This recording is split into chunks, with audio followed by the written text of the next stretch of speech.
on those numbers, homes that were damaged in the Ninth Ward, then what's happening with those that were not touched by your efforts or the minuscule efforts of Brad and others? Well, I mean, we're still only about 20%. I mean, if 75% of the city is returned, only 25%, 20% is returned to the lower Ninth Ward. Okay. So, you know, there was recently, in our view, a very controversial, heavily pictorial story in the New York Times Magazine about essentially whether or not natural selection was coming back to the lower Ninth Ward. And it sort of went to certain parts of the lower Ninth Ward and showed trees growing up and, right, you know, made a case that sort of you had, it was really, you know, a matter, you could look in the calendar before jungle and swamp is back in the lower Ninth Ward. Now that's people who you know well, like Beth Butler, have spent an inordinate amount of time marshaling opposition to that particular story in the New York Times because it's a scandal how it misrepresents. But there are, you know, the pictures weren't made up. I mean, there are areas like that, and there probably, as you and I discussed, you know, today, there probably needs to be some land banking plans. yeah. But part of the problem is in the ineptness of the city and state and federal government rebuilding. Many of these properties on the road home were settled.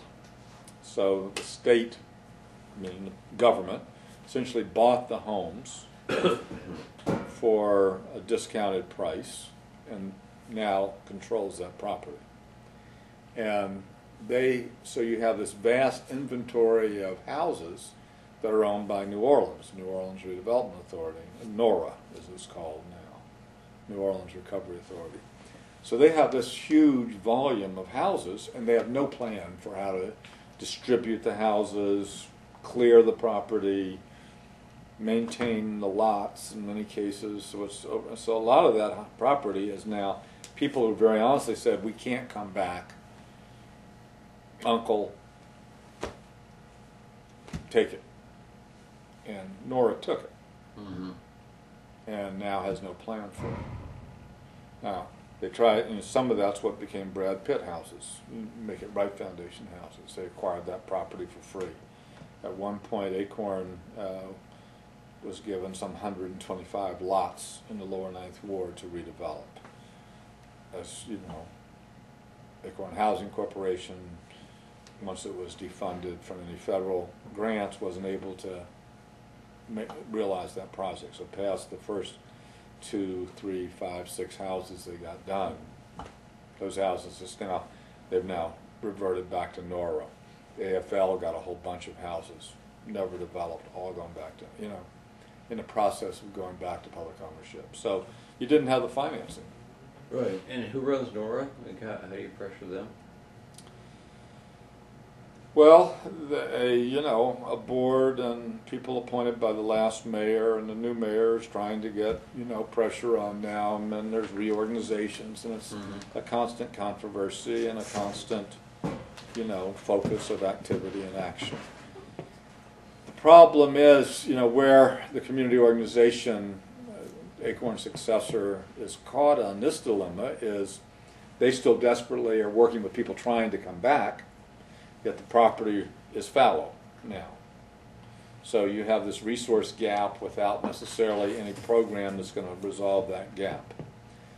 You know, you have huge, you know, heroic stories of resilience and people, you know, living in those houses and rebuilding them as most people are rebuilding in the lower Ninth Ward and other areas as they have resources.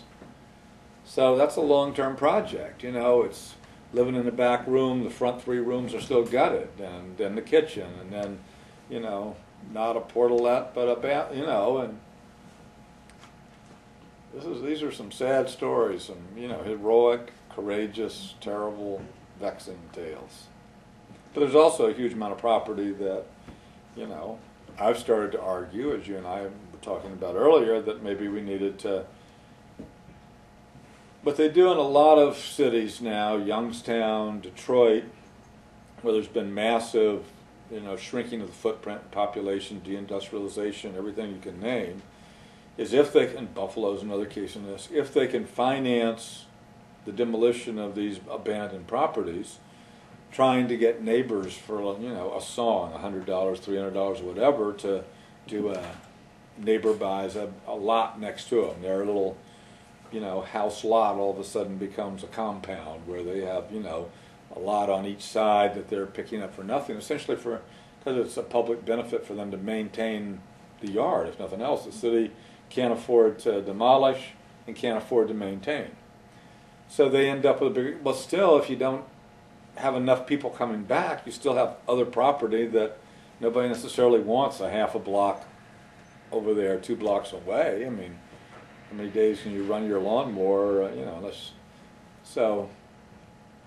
unless there becomes a vibrant plan for sort of urban agriculture that, you know, land banks this together and starts building some cooperative plan. And, you know, there's in New Orleans, because there's such an influx of energy from some young people still interested in recovery and will come down and volunteer, you do have these little pocket urban gardens down there by some nonprofits and whatever that show up at Saturday farmers markets in the neighborhoods. And certainly there's 1, 2 blocks, 3 blocks from me that, you know, you have people from there who are doing little farming projects. But it almost needs to be, you know, get tractors, build sheds, you know, do real farming down there, because the land is cheaper than you'd find for that acreage now in the city of New Orleans than it might be, you know, out in one of the parishes nearby where they're,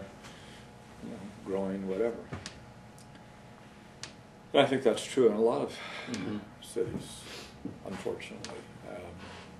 But it's become more niche, you know, precious projects as opposed to really looking at, and what do I know about being a farmer, so I may be talking out of my ear here. I mean, I know how to, we have this coffee house now that's funding a lot of international organizing, and so we get to know all these urban farmers because they are willing to almost, you know, die for our compost, you know, for our coffee grounds to make into compost. Oh, Lauren, urban farmer with us now. Oh, okay. So yeah, I'm Mr. Compost King. You know, I got a line of all these people that, you know, they come pick it up from me every Monday or whatever. Well, the little neighborhood garden they're trying to make in the school across the street. So I now say, well, get me a bucket. I'll compost from the house and from the office. So I'm Mr. Composter now. And what do you charge them for that alleged waste? I actually do it on a free will basis, although we had a huge argument. You should gouge them. Huh? You should gouge them. They're really innocent children. I was caught on the horns of a paradox, Joel, because when I first, on one hand you say self-sufficient, and and this was the problem I had at Fairgrinds, is that first it took me months to actually meet the Holly Grove market and farm people that were coming on Mondays to pick up all of our huge amount of compost. And then I wanted to know, so what do you do with all this compost? And then the young woman told me they sold some of it. And I said, what do you mean you sold some? Because I hear I'm giving all this for free. They're taking my compost and they're selling it to farmers. So I wasn't sure. And I found myself saying, and I had to catch myself later, she didn't catch the contradiction. I found myself saying, you're a nonprofit and you're selling to these farmers? When of course I'm running this coffee house as a nonprofit to pay for organizing and trying to get them to spend every dime possible in the coffee house so I have more money. And of course, you know, who am I to say don't be self-sufficient in your Holly Grove market? So I luckily caught my contradiction and apologized later and said, I'm all for you, and stop by for a picture so we can put you on our website. But no, I don't charge for my coffee grounds. But I almost charged. Once I wanted a share of whatever they were selling to those farmers for a minute there, but you know, I thought for the $2-3 she'd probably be giving me for my coffee grounds, maybe I should just let that one go. Let that one be. Support my community.